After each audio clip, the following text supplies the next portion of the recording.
प्यारे बच्चों, आज मैं आपको मीटिंग एट नाइट जो क्लास 11 का वेस्ट बंगाल बोर्ड का एक पोएम है, मैं उसकी व्याख्या जो है हिंदी में करूँगा, अपने शब्दों में करूँगा और इंग्लिश टू इंग्लिश एक्सप्लेनेशन मैं उसके लिए दूसरा वीडियो बनाऊँगा।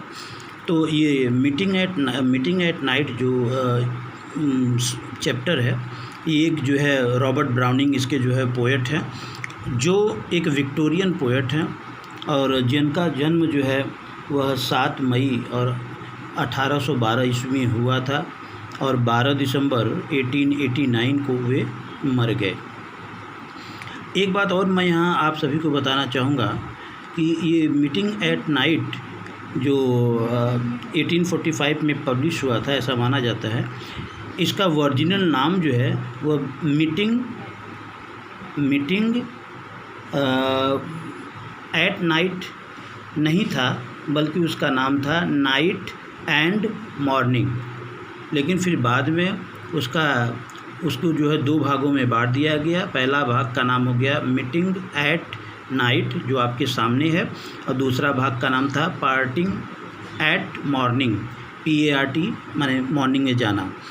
तो और ये रॉबर्ट ब्राउनिंग की एक प्रेमिका थी जिनका नाम जो है एलिजाबेथ बैरेट था।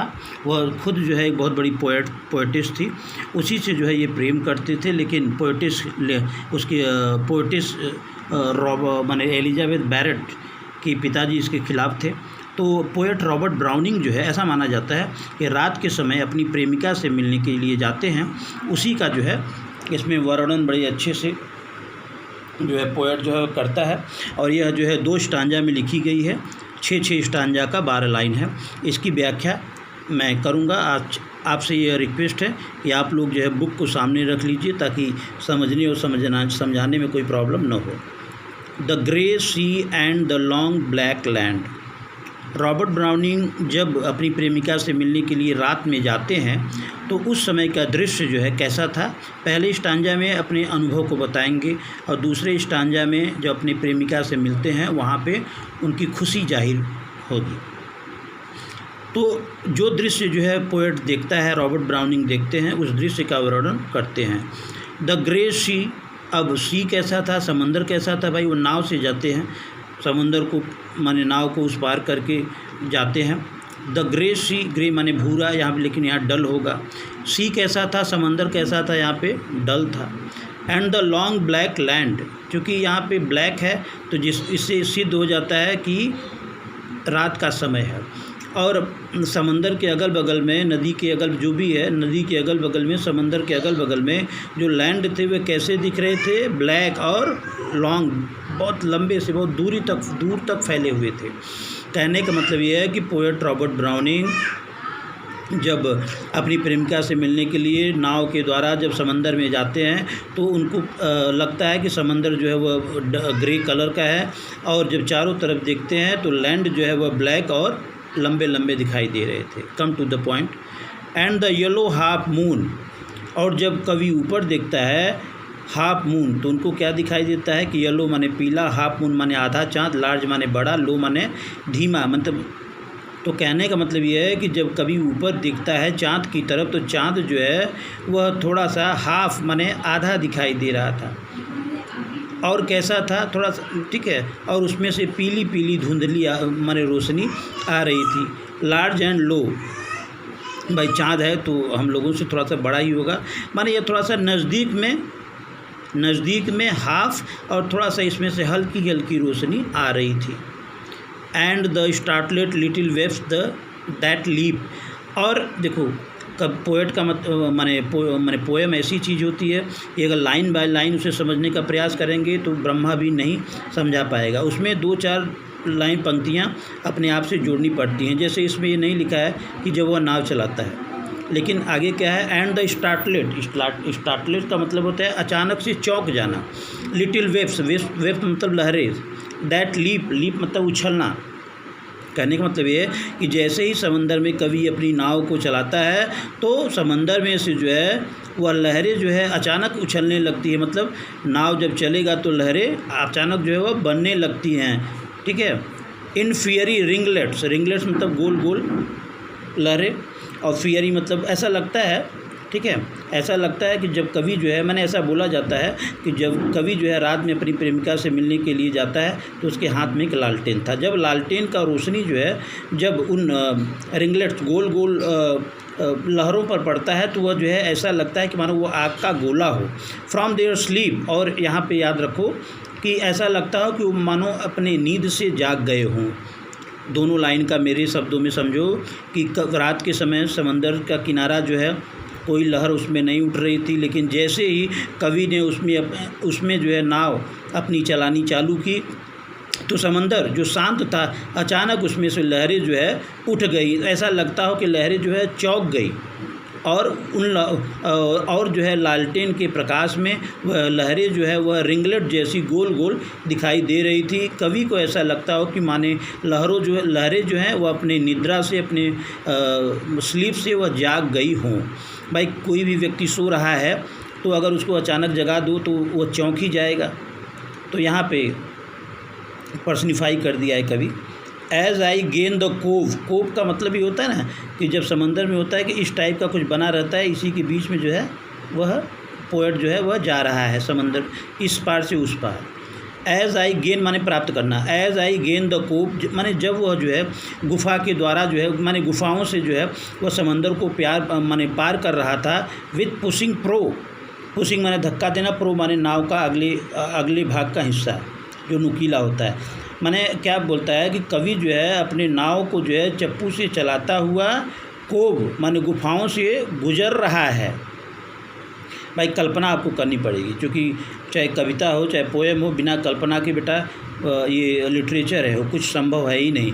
वैसे भी किसी बहुत बड़े साइंटिस्ट ने कहा है कि imagination is more powerful than knowledge. खैर, and quench its speed, quench मतलब थोड़ा सा स्लो डाउन कर देना, माने थोड़ा सा धीमा कर देना। कवि बोलता है कि उसने अपने नाव का स्पीड जो है वह धीमा कर दिया। कहाँ? आई आ नहीं है, आपको देखने में आई लग रहा होगा, लेकिन यहाँ पे पोइटिक यूज़ है। देखो अब ये यहाँ पे दिया है, यहाँ पे इन इसका मतलब हो गया। कहाँ कवि जो है अपनी नाव की स्पीड को कहाँ कम कर देता है? इन द स्लसी स्लैंड, स्लसी मतलब गीली मिट्टी में, गीले बालू में, ठीक है, अपनी नाव को जो है वह कम कर देता है। कहने का मतलब ये है कवि चप्पू चलाता हुआ अपने नाव को जो है गुफाओं से होता हुआ और जो है उस किनारे पहुंच जाता है, और जब से ही वह किनारे पहुंच जाता है, किनारे की जो है मिट्टी जो है, रेत जो है, मेरी गलती है, रेत जो है वह गीली होती है, तो इसी गीले रेत में जो है वह अपनी नाव की स्पीड को कम कर देता है, अर्थात अपनी नाव को रोक देता है। ये पहला हो गया इसका। Then a mile of warm, उसके बाद जो है नाव को जो है, यहाँ लिखा नहीं है लेकिन बोलना पड़ेगा, लेकिन नाव को जो है वहाँ पे गुफा के बगल में किनारे जो है समंदर के, वह कहीं नाव को बांध देता है। फिर then a mile of warm sea scented beach, उसके बाद जो है 1 माइल मतलब 1.6 किलोमीटर ऐसा कहा जाता है, होता है। तो 1 माइल जो है वह समंदर के बीच पे जो है, जो थोड़ा सा गर्म था और थोड़ा सा खुशबू भी वहाँ से आ रही थी एक अजीब प्रकार सी। 1.6 किलोमीटर वहाँ चलता है, और लगभग 1.5 किलोमीटर चलने के बाद 3 फील्ड्स टू क्रॉस, वह 3 खेतों को पार करता है। Till a farm appears, farm का मतलब होता है खलिहान, माने एक छोटा मोटा घर। जब माने 1 माइल पैदल चलने के बाद 3 खेतों को पार करने के बाद जब उसे जो है एक छोटा सा फार्म दिखाई देता है, खलिहान दिखाई देता है, तो उस घर के पास जाता है। और tap at the pane, tap मतलब खट खट की आवाज़ करना, एट द पेन का मतलब होता है खिड़की से बना हुआ शीशा। तो वह घर में जो है उस खिड़की पर जो है वह ठक ठक की आवाज़ करता है, और उस ठक ठक की आवाज़ को सुनकर, लिखा नहीं है लेकिन आपको समझना पड़ेगा, द क्विक शार्प, अचानक जो है एक तेज़ से क्या होता है, स्क्रैच माने घिसाव होता है, ऐसा लग रहा हो क्या। एंड ब्लू स्पॉट, एक नीली जो है, ब्लू मतलब नीली, स्पॉट का मतलब होता है कि आप उसको माने एक साधारण शब्दों में ये बोल सकते हैं कि एक माने सडन ग्लो, अचानक जो है कोई चीज़ जल जाना। Of a lighted match, lighted मतलब जला हुआ, मैच मतलब वही दिया, सलाई का जो कांडी होता है। दोनों का मतलब ये समझो कि जब कवि जो है जब खिड़की पर एक टक टक की आवाज़ करता है तो इस टक टक की आवाज़ को सुनकर ऐसा कवि कहता है कि उसकी प्रेमिका जो है एक माचिस से जो है माचिस जो है वह जला देती है, जिस माचिस से जो है वह नीले रकम की जो है रोशनी जो है वह आ रही थी। ठीक है, अब यहाँ लिखा नहीं है, इसके आगे अपने मन से जोड़ लो कि जब प्रेमी प्रेमिका एक दूसरे को देखते हैं तब and a voice less loud, और आपस में जो है बातचीत करने लगते हैं। और उनकी वॉइस कैसी थी, जब बातचीत कर रहे थे तो उनकी आवाज़ कैसी थी, लेस लाउड, थोड़ा सा धीमी थी। लेस माने थोड़ा, लाउड माने आवाज़ या थोड़ा जोर, माने धीरे धीरे बात कर रहे थे। Through its joys and fears, माने जब वो बात कर रहे थे तो उनकी बातों में कभी कभी खुशी भी थी और डर भी था। खुशी किस बात की थी कि चूँकि प्रेमी और प्रेमिका जो है बहुत दिन के बाद मिल रहे थे। डर किस बात का था कि चूँकि जो है वह उनके एलिजाबेथ बैरेट जो एक पोएटेस थी, जो प्रेमिका थी रॉबर्ट ब्राउनिंग की, उसके पिताजी घर में थे, सो रहे थे। अगर वो पकड़ी जाती, इसका दोनों को जो है डर था। Than the two hearts beating each to each, और उसके बाद जो है एक दूसरे को गले लगा लेते हैं। ऐसा लगता है कि दोनों प्रेमी एक दूसरे को देख करके उनका दिल जो है वह एक होकर के धड़कने लगता है। और मैंने कहने का मतलब ये है कि दो जिस्म और एक जान जो है वह हो जाते हैं। तो कवि, मेरे शब्दों में 1 मिनट, कवि जो है इसमें यही कहना चाहता है कि पहले पैराग्राफ में कि जब वो अपनी प्रेमिका से मिलने के लिए जाता है तो समंदर जो है बड़ा ही धुंधला दिखाई देता है, और चारों तरफ के जो ज़मीन वगैरह थे, किनारे थे, काले थे, लंबे थे, और चाँद जो है वह आधा और बड़ा ही माने नज़दीक जो है चमक रहा था, जिसमें से पीली पीली रोशनी आ रही थी। और जैसे ही कवि जो है अपनी नाव को जो है समंदर में उतारता है तो समंदर में जो है एक लहरें जो है अचानक उठने लगती हैं, और वे लहरें जो हैं वह ऐसे लग रही थी कि ऐसे लग रही थी कि सुनहरे कलर का, क्योंकि लालटेन का प्रकाश उसमें पड़ रहा था। इन लहरों को देख करके कभी ऐसा लग रहा हो कि मानो समंदर सो रहा था और मेरी नाव समंदर में उतारने के बाद जो है ये जो है समंदर जो है अचानक जो है इनकी लहरें जो है वह जाग गई, और कवि जो है अपनी नाव को खेता हुआ आगे जाता है और गीली बालू में जो है अपनी नाव को जो है रोक देता है, कहीं उसको एंकर कर देता है। उसके बाद कवि 1 मील चलने के बाद 3 खेतों को पार करने के बाद अपनी प्रेमिका का घर उसे दिखाई देता है, और अपनी प्रेमिका के घर के पास जा कर के वह खिड़की पर जो है वह ठक ठक की आवाज़ करता है, और इस ठक ठक की आवाज़ को सुन कर के प्रेमिका एलिजाबेथ बैरेट जो है वह एक माचिस से जो है माचिस जलाती है, ताकि वह कौन है वह जो है इसके चेहरे को देख सके। और जैसे ही अपनी प्रेमी रॉबर्ट ब्राउनिंग के चेहरे को वो देखती है तो वह जो है धीरे धीरे जो है वह बात करने लगती है। उनकी बातों में जो है वह खुशी भी थी, डर भी था।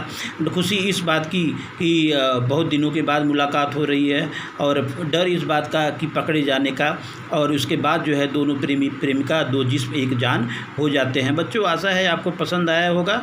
Thank you very much for watching the complete one. Thank you.